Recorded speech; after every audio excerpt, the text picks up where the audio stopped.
കോഴിക്കോട് ജില്ലയിൽ കോൺഗ്രസ് പ്രഖ്യാപിച്ച ഹർത്താൽ രാവിലെ 6 മണിക്ക് ആരംഭിച്ച കാര്യം രാവിലെ തന്നെ നിങ്ങളോട് പങ്കുവച്ചിരുന്നു.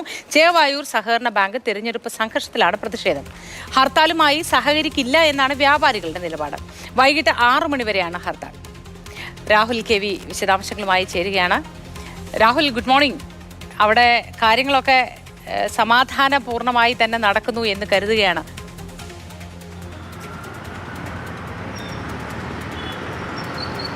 Moti, good morning.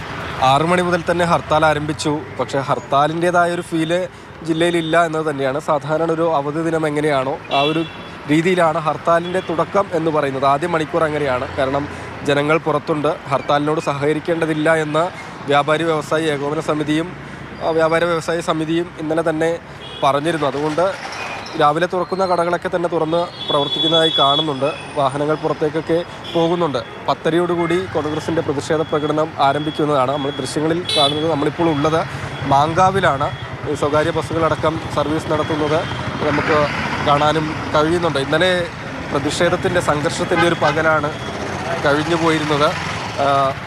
അതിൽ പ്രതിഷേധിച്ചുകൊണ്ടാണ് കോൺഗ്രസിൻ്റെ ഈ ഹർത്താൽ എന്നുള്ളതാണ്. കാരണം ചേവായൂർ സർവീസ് സഹകരണ ബാങ്ക് സാധാരണ ഒരു ബാങ്ക് തിരഞ്ഞെടുപ്പ് എന്ന വണ്ണമല്ല കടന്നുപോയത്. കോൺഗ്രസ് CPM സംഘർഷം നിലനിന്ന ഒരു പകൽ എന്ന രീതിയിലായിരുന്നു. രാത്രി വോട്ടെണ്ണിയ സമയത്ത് കോൺഗ്രസ് വിമത പാനലാണ്, CPM പിന്തുണയോടെയുള്ള പാനലാണ്. രാഹുൽ, ഏതായാലും അവിടെ ഒരു ഹർത്താലിന്റെ സ്ഥിതിയൊന്നുമല്ല ദൃശ്യങ്ങളിൽ കാണാനാവുന്നത്. വ്യാപാരികൾ സഹകരിക്കില്ല എന്നും പറഞ്ഞിട്ടുണ്ട്. പ്രശ്നങ്ങളൊന്നുമില്ലാതെ മുന്നോട്ട് പോകുന്നു.